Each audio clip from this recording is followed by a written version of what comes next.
so cool. Isn't it so cool? I want to see got some light. Oh, there it is. Cool. It's a beautiful day here in the Pacific Northwest, so I thought today would be the perfect day to bring you along on one of our Wild and Free Mondays. So come along and have some fun with us today.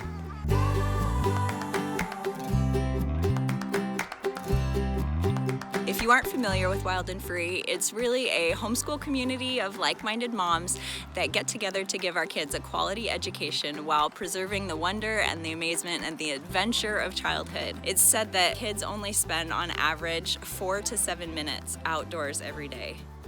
That's not okay. Our kids need to be outside. They need the fresh air. They need to experience things around them. They need to get dirty. They need to explore. That's one of the huge benefits of having this nature group, is just truly getting our kids outside, rain or shine, every single week. And we live in the Seattle area, so we do get some rain here. We just dress accordingly, and we plan on being outside, rain or shine, and just learning about what's around us.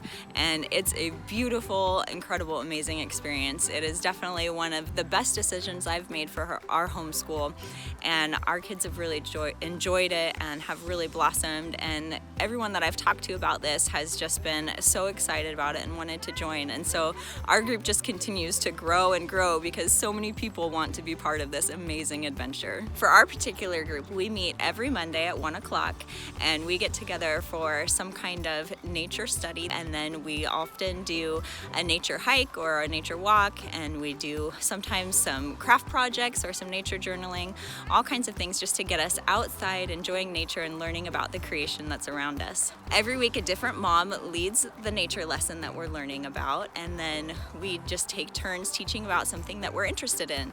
And then that mom that's leading each week also chooses the location of the lesson for that week, so that the lesson can be geared toward what is around us in that particular environment. So for example, today we're going to be learning about lichen, and then we're going to be probably walking around the trees here and seeing if we can find some on the trees, and then looking at it and examining it, and then maybe even doing a little bit of nature journaling to kind of sketch out the things that we found. Our Wild and Free group starts out with a circle time where all of the families get together. We always start with an opening prayer just to kind of center ourselves on the creation that's around us is created by God, and so we want to give Him glory and show that everything that we see around us is created by His hand, and just tie Him into all the lessons that we're learning about.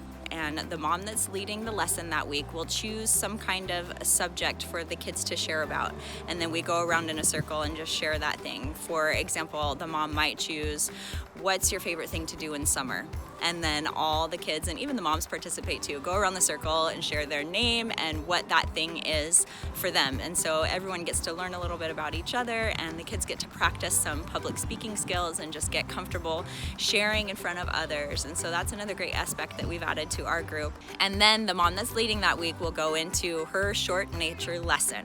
Whatever that topic is that she chose for the week, she will lead some kind of lesson that's normally maybe 10 to 15 minutes. Doesn't have to be super long or really in depth.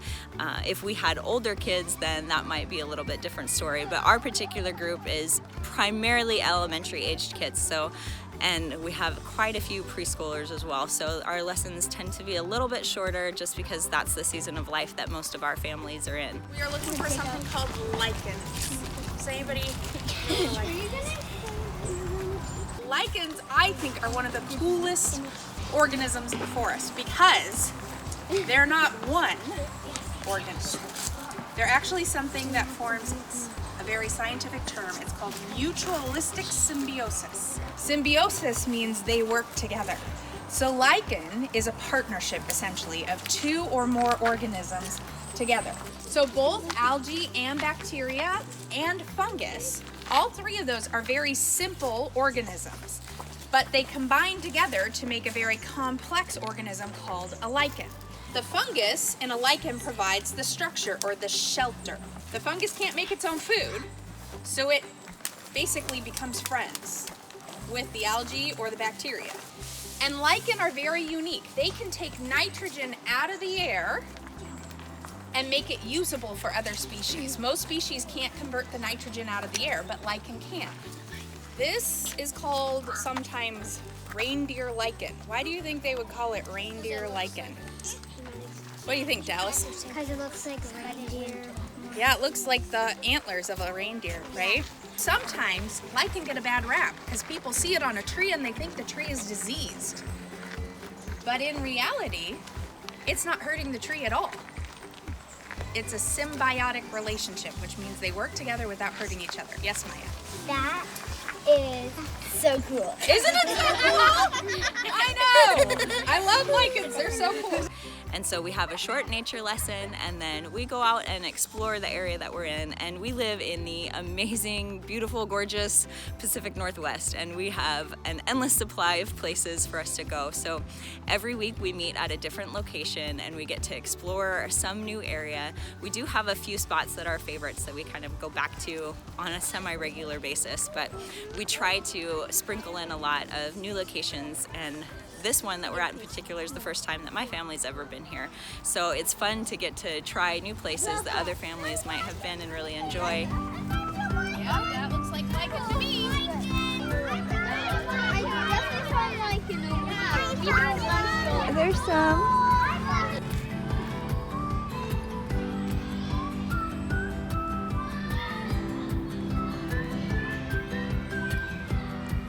Okay, let's look for the leaf plus.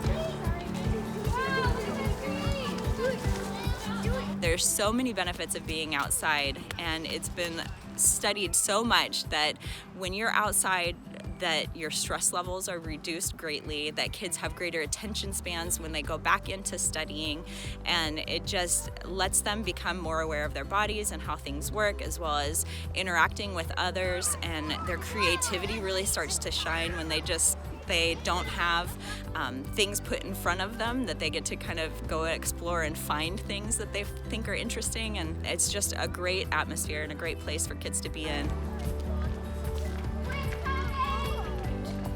Oh, there it is. Cool. Come over here! No, that was not even me. What'd you find? Mushrooms. Those are cool. And I have all that. Cool. Oh, you've got some good ones. She's flying by. Keep looking for the leaf. What'd you find?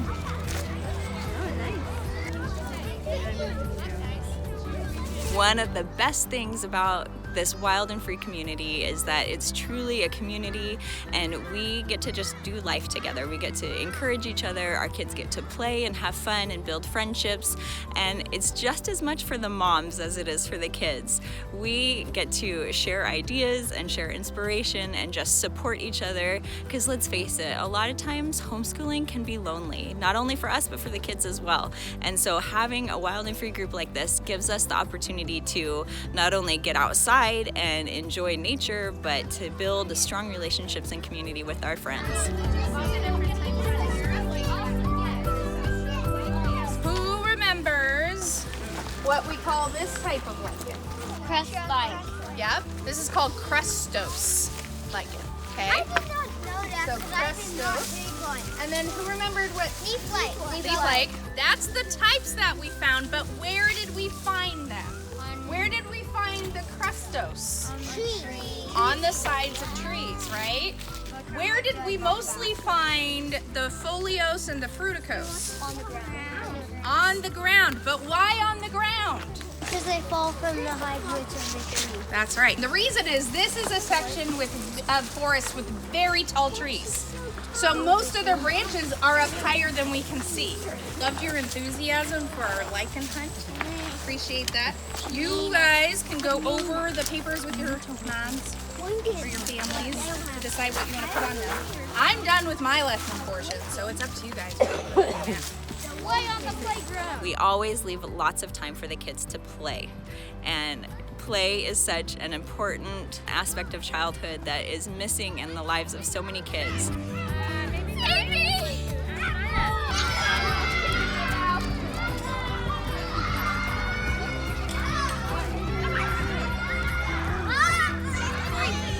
Thank Thanks so much for joining us here today for our Wild and Free Monday. I hope you had a good time. And if this is something that you feel like you want to start for your own family, next week I'm going to be sharing a video that's going to be a step-to-step guide about how you can start your own Wild and Free group so that you can do this yourself. If you like this video, please give me a thumbs up below. Make sure you share it out to anyone you think might find it useful or helpful. Subscribe and hit that notification bell as well so you don't miss out on next week's video, as well as other content about homeschooling and family life. If you want to learn more about Wild and Free, you can visit their website at www.bewildandfree.org, where you can get some great content that's delivered to you monthly to help inspire you in your homeschool journey. Thanks so much for watching. Have a great day.